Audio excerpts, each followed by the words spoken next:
Mshumbu. I'm from South Africa, Durban, and I am an associate architect at Aya Urban Design.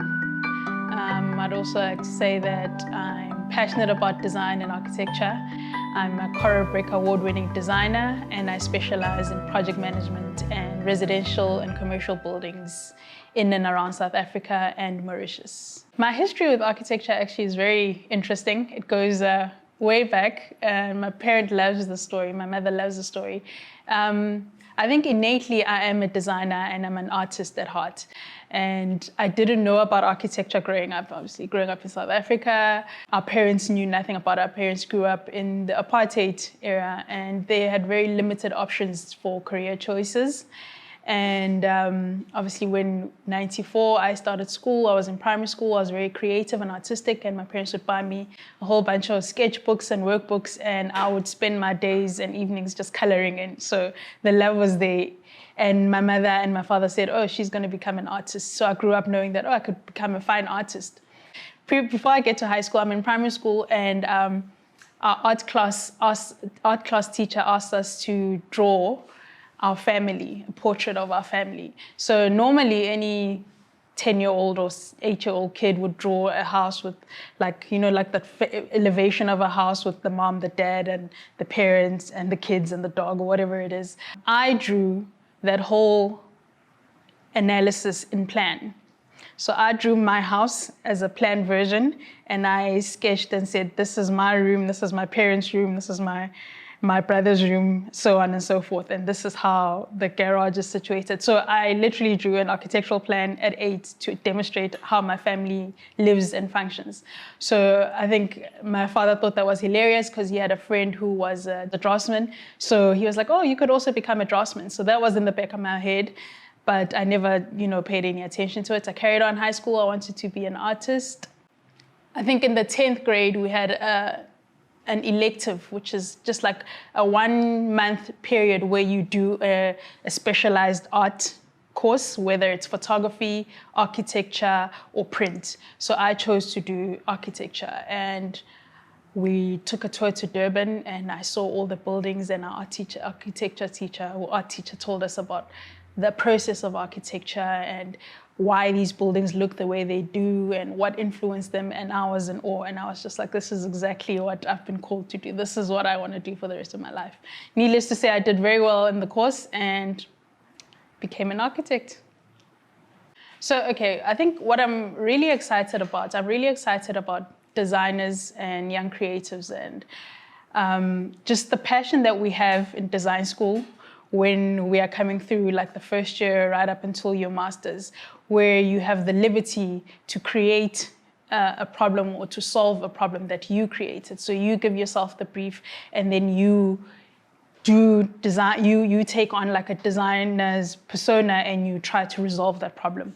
And just like the creative lengths that you can go to make that project happen is endless. And I loved it. But what I find is that most of us, when we actually come into the career, to the workforce, it's a little different. It's not quite, we don't have quite as much freedom as we thought we would have coming out of design school.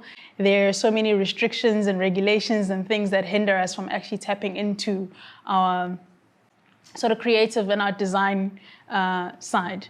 So a lot of young architects get discouraged and they want to change careers, or they realize that it's not what it's cut out to be. So it's basically about the expectations versus reality of practicing architecture.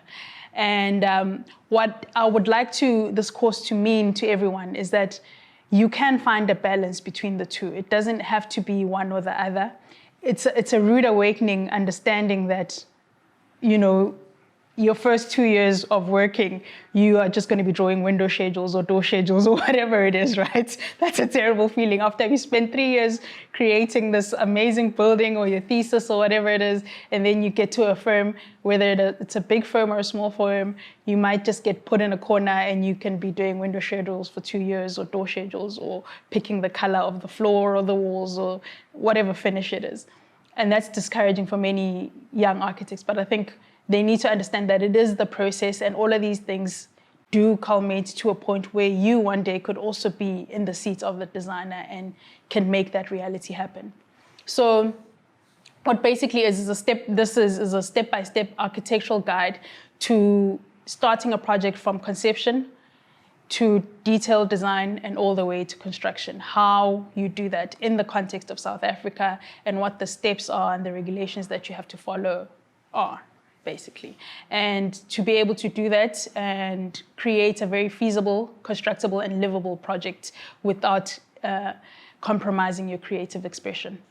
All right, so we all know that design school is a great place to be, but the reality of practicing architecture is that it's a little different.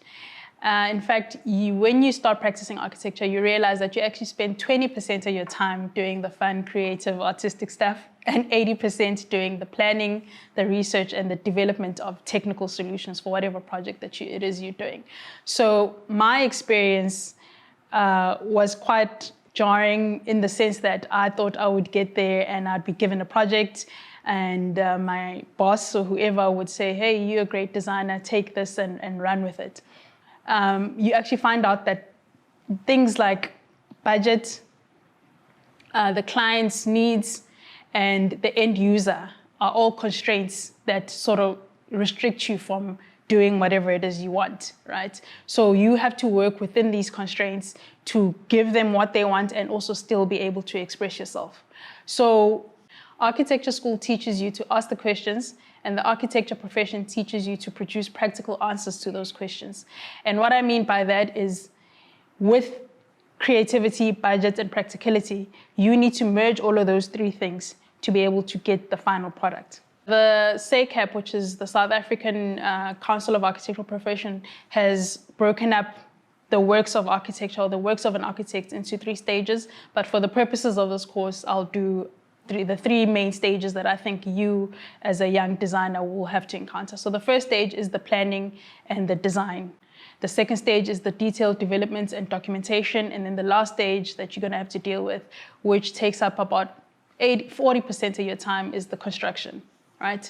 So these things are what it takes to produce a building. So the first thing you'll get is a client with a brief, and and he has a budget to that brief. So whatever solution or problem he has, you have to work within the constraints of what he is giving you. You can't then take it and run and build a 1 million rand thing when his budget is 100,000, right? The second thing is the site and location. Your client needs to know where the site and the location is, and with the site and the location comes the regulations, which are like city restrictions that they put on a particular site. So they'll give you the building boundaries, they'll give you the height restrictions, and all of these things. And all of these things are important to make the client aware that they are there, because if he thinks he's got a 1,000 square meter site, and the restrictions only say you can use 50% coverage, it means he's actually got a 500 square meter site and he's not getting the value for his money, or he's not going to get a building as big as whatever he thought it was initially, right? So that's something that's very important. So it's the client's budget and the brief, the site location, and then your job as the architect is then to translate the client's vision into a concept. So everyone comes to you, the client comes to you, he's got an idea of what it is that he wants, what he's looking for. He may give you precedents or pictures and such things, but your job is to then take that and elevate it and take it to the next level and elevate it into something better than what he imagined. So this is the part that we all really know how to do because we did it in school. That's where the creative expression, and this is the chance for you to also put your ideas across and to sell your idea to the client, right? So he has a need that you need to fulfill, but then you're also trying to sell your side of it. So this is your chance. You create a concept, you design it, and you present it to him. So this can be done in terms of, in sort of forms of sketches, renders, 3D renders, model and video presentations, just like how you guys do it in crits. That's the only time that you have to sell this idea to the client. And if the client buys into it, the hardest thing to do is to make him change his mind later on. So whatever that first idea you sell him, it better be what he gets at the end, because he will hold you to that. The next thing is now to create or to do the design portion of it. So the design is not a one-time solution. Again, like I said, it's you start off with something, you start off with a problem that you're solving, you do the sketches and you present it to the client. He approves the basic concept, but then when you develop that design, you may find there are other restrictions and other things that are sort of stopping you from putting this element there, or structurally, or whatever it is, there are going to be some hindrances. So that design may go through 3 or 4 iterations before it gets to a point where it is finalized and it is approved and it can go on as a building. So don't be afraid to change your design. Don't be afraid to change your mind. If something isn't working, it's very good to reevaluate and go back to the drawing board. Now, it doesn't mean that you have to change your concept entirely, but it does mean you have to reevaluate whatever situation or whatever obstruction that you are facing to then make that idea work right. The important thing, so for normal projects where it's just a one-on-one client, it's an individual that is your client, it's easy to get to the end product or to the design solution. But for projects that involve the community, which is what I'm assuming that this team will be working with, there's a lot of sort of research that has to go in regarding the end user being the person who's going to live in that building or use that facility in the end. And this is where the Ubuntu design philosophy and the ethos comes in, of the listen to build sort of way of designing. So this means that you have to go listen to the person who's going to be using this space and find out what their actual needs are. So us as designers, we can get carried away and we can build, we design the future. We know that architecture can change the world, but sometimes we miss the point and we don't design for our end user. So it's very important that we go and we speak to the end user, be it the community, be it the family, find out what their actual needs are, evaluate the site, evaluate the community around, their neighbors, what is needed in that area, and then design specifically for those people. So don't take yourself out of the context. Context and people and community are very important to influencing what it is that you produce. The next process after that, once everyone's happy, you've presented to the client, the end user is happy, you then have to now prove to the city council, which is the municipality in which that building is in, that whatever you've proposed and whatever you've designed is within their regulations. So every city and every town has its own regulations for several parcels of land. They specify what can go on there, what it can look like, and they deem certain things worthy or unworthy. So the council approval is where you produce a pack of drawings, be it plans, sections, elevations, the works. Sometimes they may ask for 3Ds and renders, all sorts of things, the usual. You put that together and you go take it to the municipality, and they then take it through the regulatory board, who then signs it off and says, yes, Ms. Mhlungu, you can put this building in this area and it's fine. So the most important thing to know when building in South Africa is that you have to rely very heavily on the SANS 10-4-100 documents. So this is a pack of documents that are given by our building or national building regulation that tells you what to put and how the building should be constructed in a sense. So for instance, in South Africa, we build with brick and mortar. That is the standard way of construction. It's a concrete base, it's a brick walls, plaster and paint, it's a plasterboard ceiling, timber roofing, and tiles. That's the basic standard for any normal residence. But for projects that have a bit of a higher budget, that can change into steel construction. It can be glass facades, it can be steel roof and concrete. So it's depending on what the client wants and what the budget is that you will decide what materials to use. But with all these materials, the SANS 10-400 documents are what you need to use, and you need to stick to all the codes and make sure you have specified everything accordingly in order for your building to pass. For the council submission, it'll be things like your SG diagram, your site development plan. So your site development plan is the main site plan that shows your intention of what you are going to develop on that site. So it's going to show the footprint of your building to say, I'm taking 1,000 square meters or 500 square meters of the site and I'm putting a building of this size, and you'll put the area. It shows you where the services and the connections are. So it's whether it's your drainage, your electrical layout, your water points, all of those things need to be illustrated, and how you are then impacting the rest of the system or the services grid within the city.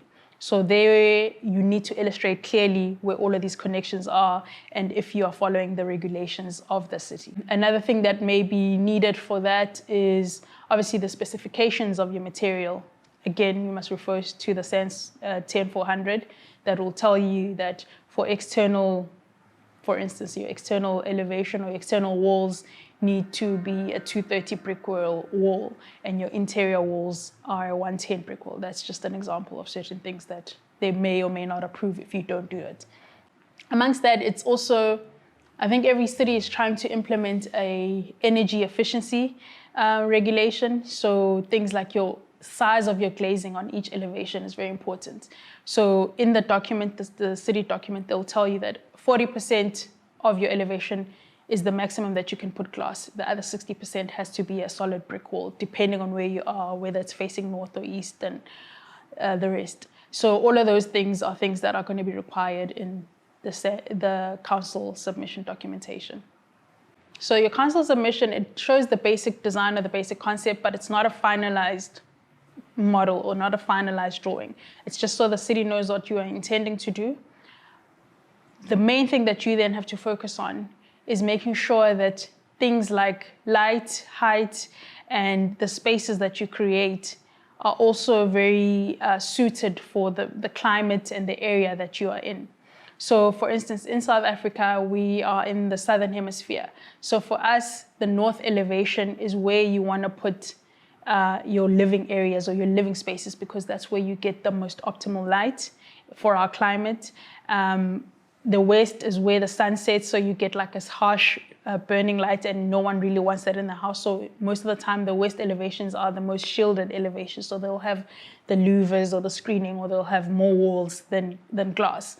And then things like the south elevation, depending on where you are in the country, you may get like stronger winds in that direction. So your orientation of your building, as you all know, is very crucial to how your project turns out and the livability of that space that you're creating. The next thing is the flow and the ventilation. Again, it's dependent on where you're orientated, where your site is orientated. Is there good circulation in the house? Are you able to open one door and you can get a breeze to go through the next door? There's nothing as bad as being in Durban in the heat and there are no windows in your home and it's humid and it's stuffy and you just can't breathe. So for places like KZN and Durban, which is hot most of the year, it's really good to have good ventilation in your house. Also, just creating outdoor spaces for places like KZN, again, it's hot winters, hot summers, every day is hot. So people want to spend most of their time on the outdoor, in the courtyards or the verandas. So spaces like courtyards and verandas are something that are very valuable for homes in the city. And trying to create that outdoor living space is very crucial and it enhances the home. Another thing that you will look at is then the height of the building, whether it complies to the city regulations and the site regulations, but also you must remember that it has implications on the cost of the project. So if you make your floor to ceiling height 3 meters, it's way more expensive than making it 2.5, which is like the normal livable height. So it's all dependent. All of these things add again to the design, but it adds to the practicality of construction and the budget. When you are designing, you consider all of these things simultaneously to try to get to a point where you have an excellent product. So in the bigger scheme of things, all of these considerations can really make the difference between a house and a great home.